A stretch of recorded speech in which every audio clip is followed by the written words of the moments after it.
சென்னையில் வள்ளலார் ஆய்வு மையம் அமைக்கப்படும் என முதலமைச்சர் ஸ்டாலின் அறிவித்துள்ளார். சென்னை அடையாறு மத்திய கைலாஷ் சந்திப்பில் எல் வடிவை பாலம் அமைக்க முடிவு செய்யப்பட்டு அதற்காக 60 கோடியே 68 லட்சம் ரூபாய் நிதியை அரசு ஒதுக்கீடு செய்தது. இதைத் தொடர்ந்து ராஜீவ்காந்தி சாலை மற்றும் சர்தார் பட்டேல் சாலையை இணைக்கும் வகையில் இந்த மேம்பாலம் கட்டப்பட்டு வந்தன. மேம்பாலத்தின் கட்டுமான பணிகள் முடிவடைந்த நிலையில் முதலமைச்சர் ஸ்டாலின் மேம்பாலத்தை வெட்டி திறந்து வைத்தார். இதனைத் தொடர்ந்து சென்னை கீழ்ப்பாக்கத்தில் இந்து சமய அறநிலையத்துறை சார்பில் ஏற்பாடு செய்யப்பட்டிருந்த அனைத்துலக வள்ளலார் மாநாட்டில் முதலமைச்சர் ஸ்டாலின் பங்கேற்றார். அங்கு ஏற்பாடு செய்யப்பட்டிருந்த கண்காட்சியை பார்வையிட்டு விவரங்களை கேட்டறிந்தார். பின்னர் மாநாட்டை தொடங்கி வைத்து பேசிய அவர், வடலூரில் வள்ளலார் பெயரில் மூலிகை தோட்டம் அமைக்கப்படும் என்றும், சென்னையில் வள்ளலார் ஆய்வு மையம் உள்ளிட்ட 7 புதிய அறிவிப்புகளை வெளியிட்டார்.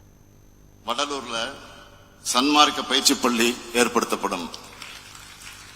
அந்த பள்ளியில திருவருட்பா இசைப்பயிற்சியும் அளிக்கப்படும். 3வது அறிவிப்பு, வடலூர்ல வள்ளலார் பெயரில் மூலிகை தோட்டம் அமைக்கப்படும். 4வது அறிவிப்பு, ஸ்பிரிச்சுவல் அல்கெமி என்ற வள்ளலார் புத்தகம் அறநிலைத்துறை பதிப்பகத்தின் மூலமாக வெளியிடப்படும்.